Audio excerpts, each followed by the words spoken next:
रायचरण 12 वर्ष की आयु से अपने मालिक का बच्चा खिलाने पर नौकर हुआ था। उसके पश्चात काफ़ी समय बीत गया। नन्हा बच्चा रायचरण की गोद से निकलकर स्कूल में प्रविष्ट हुआ। स्कूल से कॉलेज में पहुंचा, फिर एक सरकारी स्थान पर लग गया। किंतु रायचरण अब भी बच्चा खिलाता था। यह बच्चा उसकी गोद में पाले हुए अनुकुल बाबू का पुत्र था। बच्चा घुटनों के बल चलकर बाहर निकल जाता। जब रायचरण दौड़कर उसको पकड़ता तो वह रोता और अपने नन्हे नन्हे हाथों से रायचरण को मारता। रायचरण हंसकर कहता, हमारा भैया भी बड़ा होकर जज साहब बनेगा। जब वह रायचरण को चन्ना कहकर पुकारता तो उसका हृदय हर्षित हो जाता। वह दोनों हाथ पृथ्वी पर टेक कर घोड़ा बनता और बच्चा उसकी पीठ पर सवार हो जाता। इन्हीं दिनों अनुकुल बाबू की बदली परैया नदी के किनारे एक जिले में हो गई। नए स्थान की ओर जाते हुए कलकत्ते से उन्होंने एक अपने बच्चे के लिए एक मूल्यवान आभूषण और कपड़ों के अतिरिक्त एक छोटी सी सुंदर गाड़ी भी खरीदी। वर्षा ऋतु थी, कई दिनों से मूसलाधार बारिश हो रही थी। ईश्वर ईश्वर करते हुए बादल फटे, संध्या का समय था। बच्चे ने बाहर जाने के लिए आग्रह किया। रायचरण उसे गाड़ी में बिठाकर बाहर ले गया। खेतों में पानी खूब भरा हुआ था। बच्चे ने फूलों का गुच्छा देखकर जिद की। रायचरण ने उसे बहलाना चाहा, किंतु वह न माना।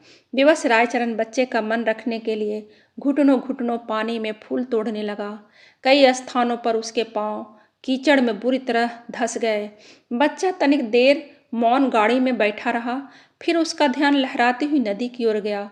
वह चुपके से गाड़ी से उतरा। पास ही एक लकड़ी पड़ी थी, उठा ली और भयानक नदी के तट पर पहुंचकर उसकी लहरों से खेलने लगा। नदी के शोर में ऐसा मालूम होता था कि नदी की चंचल और मुंहजोर जलपरियां सुंदर बच्चे को अपने साथ खेलने के लिए बुला रही है। रायचरण फूल लेकर वापस आया तो देखा गाड़ी खाली है। उसने इधर उधर देखा, पैरों के नीचे से धरती निकल गई। पागलों की भांति चहुओर देखने लगा। वह बार बार बच्चे का नाम लेकर पुकारता था, लेकिन उधर चन्ना की मधुर ध्वनि न आती थी। चारों ओर अंधेरा छा गया। बच्चे की माता को चिंता होने लगी। उसने चारों ओर आदमी दौड़ाए। कुछ व्यक्ति लालटेन लिए हुए नदी के किनारे खोज करने पहुंचे। रायचरण उन्हें देखकर उनके चरणों में गिर पड़ा। उन्होंने उससे प्रश्न करने आरंभ किए, किंतु वह प्रत्येक प्रश्न के उत्तर में यही कहता, मुझे कुछ नहीं मालूम। यद्यपि प्रत्येक व्यक्ति की यह सम्मति थी कि छोटे बच्चे को परैया नदी ने अपने आंचल में छिपा लिया है, किंतु फिर भी समूह में विभिन्न प्रकार के आशंकाएं उत्पन्न हो रही थी। यह एक यह कि उसी संध्या को निर्वासितों का एक समूह नगर से गया था और माँ को संदेह था कि रायचरण ने कहीं बच्चे को निर्वासित के हाथों न बेच दिया हो। वह रायचरण को अलग ले गई और उससे विनती करते हुए कहने लगी, रायचरण, तुम मुझसे जितना रुपया चाहो ले लो, किंतु परमात्मा के लिए मेरी दशा पर तरस खाकर मेरा बच्चा मुझको वापस कर दो। परंतु रायचरण कुछ उत्तर न दे सका, केवल माथे पर हाथ रखकर मौन हो गया। स्वामिनी ने क्रोध और आवेश की दशा में उसको घर से बाहर निकाल दिया।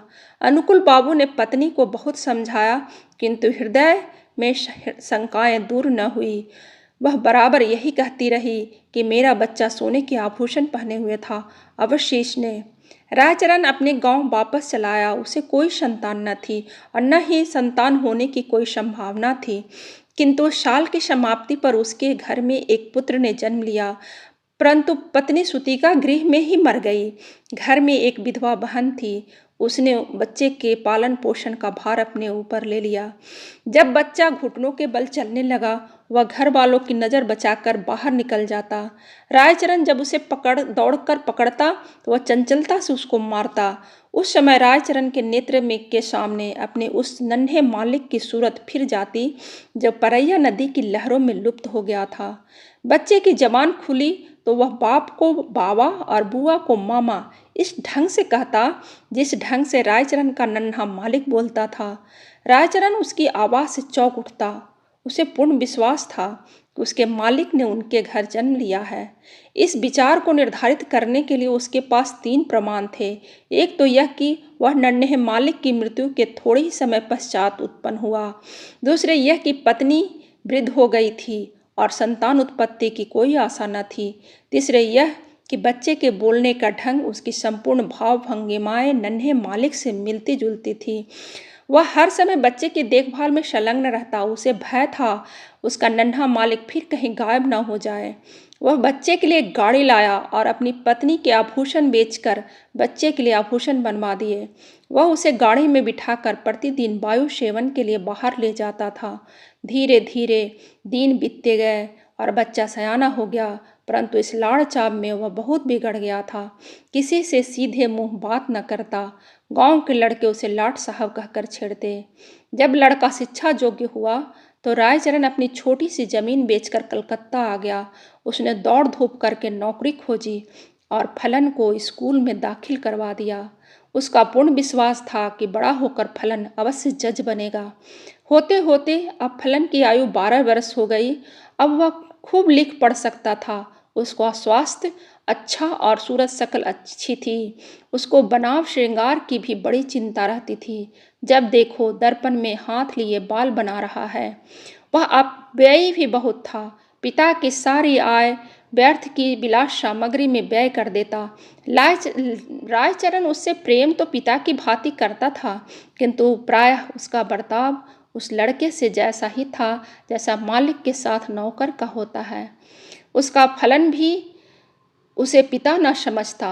दूसरी बात यह थी कि रायचरण स्वयं को फलन का पिता प्रकट भी न करता। छात्रावास के विद्यार्थी रायचरण के गंवारपन का उपहास करते और फलन भी उन्हीं के साथ सम्मिलित हो जाता। रायचरण ने जमीन बेचकर जो कुछ प्राप्त किया था, अब वह लगभग सारा समाप्त हो चुका था। उसका साधारण वेतन फलन के खर्चों के लिए कम था। वह प्रायः अपने पिता से जेब खर्च और विलास की सामग्री तथा अच्छे अच्छे वस्त्रों के लिए लड़ता झगड़ता रहता। आखिर एक युक्ति रायचरण के मस्तिष्क में आई। उसने नौकरी छोड़ दी। उसके पास जो कुछ शेष रुपया था फलन को सौंप कर बोला, फलन, मैं एक आवश्यक कार्य से गांव जा रहा हूँ। बहुत जल्द वापस आऊँगा। तुम किसी बात से घबराना नहीं। रायचरण सीधा उस स्थान पर पहुंचा जहां अनुकूल बाबू जज के ओहदे पर लगे थे। उनके और कोई दूसरी संतान न थी। इस कारण उसकी पत्नी हर समय चिंतित रहती थी। अनुकूल बाबू कचहरी से वापस आकर कुर्सी पर बैठे हुए थे और उनकी पत्नी संतानोत्पत्ति के लिए बाजारू दवा बेचने वाले से जड़ी बूटी खरीद रही थी। काफी दिनों के पश्चात वह अपने वृद्ध नौकर रायचरण को देखकर आश्चर्यचकित हुई। पुरानी सेवाओं का विचार करके उसको रायचरण पर तरस आ गया। उससे पूछा, क्या तुम फिर नौकरी करना चाहते हो? रायचरण ने मुस्कुराकर उत्तर दिया, मैं अपनी मालकिन के चरण छूना चाहता हूँ। अनुकूल बाबू रायचरण की आवाज़ सुनकर कमरे से निकल आए। रायचरण की शक्ल देखकर उनके कलेजे का जख्म ताज़ा हो गया। उन्होंने मुख फेर लिया। रायचरण ने अनुकूल बाबू को संबोधित करके कहा, सरकार, आपके बच्चे को परैया ने नहीं बल्कि मैंने चुराया था। अनुकूल बाबू ने आश्चर्य से कहा, तुम यह क्या कह रहे हो? क्या मेरा बच्चा वास्तव में जिंदा है? उसकी पत्नी ने उछल कर कहा, भगवान के लिए बताओ, मेरा बच्चा कहाँ है? रायचरण ने कहा, संतोष रखें, आपका बच्चा इस समय भी मेरे पास है। अनुकूल बाबू की पत्नी ने रायचरण से अत्यधिक विनती करते हुए कहा, मुझे बताओ। रायचरण ने कहा, मैं उसे परसों ले आऊँगा। रविवार का दिन था। जज साहब अपने मकान में बेचैनी से रायचरण की प्रतीक्षा कर रहे थे। कभी वह कमरे में इधर उधर टहलने लगते, कभी थोड़ा समय के लिए आराम कुर्सी पर बैठ जाते। आखिर 10 बजे तक लगभग रायचरण ने फलन का हाथ पकड़े हुए कमरे में प्रवेश किया। अनुकूल बाबू के घरवाली फलन को देखते ही दीवानों की भांति उसकी ओर लपकी और बड़े जोर से गले लगा लिया। उसके नेत्रों से आंसुओं का समुद्र उमड़ पड़ा। कभी वह उसको प्यार करती, कभी आश्चर्य से उसकी सूरत तकने लग जाती। फलन सुंदर था और उसके कपड़े भी अच्छे थे। अनुकूल बाबू के हृदय में भी प्रेम पुत्र का आवेश उत्पन्न हुआ, किंतु जरा सी देर के बाद उसके पितृप्रेम का स्थान कानून भावना ने ले लिया। उन्होंने रायचरण से पूछा, भला इसका प्रमाण क्या है? यह बच्चा मेरा है? रायचरण ने उत्तर दिया, इसका उत्तर मैं क्या दूं सरकार? इस बात का ज्ञान तो परमात्मा के सिवाय और किसी को नहीं हो सकता। मैंने ही आपका बच्चा चुराया था। जब अनुकूल बाबू ने देखा कि उसकी पत्नी फलन को कलेजे से लगाए हुए है तो प्रमाण मांगना व्यर्थ है। इसके अतिरिक्त उन्हें ध्यान आया कि इस गवार को ऐसा सुंदर बच्चा कहाँ मिल सकता है और झूठ बोलने से क्या लाभ हो सकता है।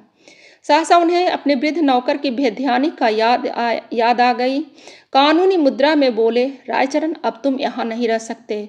रायचरण ने ठंडी उसास भरकर कहा, सरकार अब मैं कहाँ जाऊँ, बूढ़ा हो गया हूँ। अब मुझे कोई नौकर भी न रखेगा। भगवान के लिए अपने द्वार पर पड़ा रहने दीजिए। अनुकुल बाबू की पत्नी बोली, रहने दो, हमारा क्या नुकसान है, हमारा बच्चा भी इसे देखकर प्रसन्न रहेगा। किंतु अनुकुल बाबू की कानूनी नस भड़क गई। उन्होंने तुरंत उत्तर दिया, इसका अपराध बिल्कुल क्षमा नहीं किया जा सकता। रायचरण ने अनुकुल बाबू के पांव पकड़ते हुए कहा, सरकार मुझे ना निकालिए, मैंने आपका बच्चा नहीं चुराया था बल्कि परमात्मा ने चुराया था। अनुकुल बाबू को गवार की इस बात पर और भी अधिक क्रोध आ गया। बोले, नहीं, अब मैं तुम पर विश्वास नहीं कर सकता। तुमने मेरे साथ कृतघ्नता की है। रायचरण ने फिर कहा, सरकार मेरा कुछ अपराध नहीं। अनुकुल बाबू की त्योरियां पर बल डालकर कहने लगे, तो फिर किसका अपराध है? रायचरण ने उत्तर दिया, मेरे भाग्य का। परंतु शिक्षित व्यक्ति भाग्य का अस्तित्व स्वीकार नहीं कर सकता। फलन को जब मालूम हुआ कि वह वास्तव में एक धनी व्यक्ति का पुत्र है तो उसे भी रायचरण की इस चेष्टा पर क्रोध आया कि उसने इतने दिनों तक क्यों उसे कष्ट में रखा। फिर रायचरण को देखकर उसे दया भी आ गई और उसने अनुकुल बाबू से कहा, पिताजी इसको क्षमा कर दीजिए। यदि आप इसको अपने साथ नहीं रखना चाहते तो थोड़ी पेंशन दे दें। इतना सुनने के बाद रायचरण अपने बेटे को अंतिम बार देखकर अनुकुल बाबू की कोठी से निकलकर चुपचाप कहीं चला गया। महीना समाप्त होने पर अनुकुल बाबू ने रायचरण के गांव में कुछ रुपया मनी ऑर्डर भेजा जो वापस आ गया क्योंकि गांव में अब इस नाम का कोई व्यक्ति न था।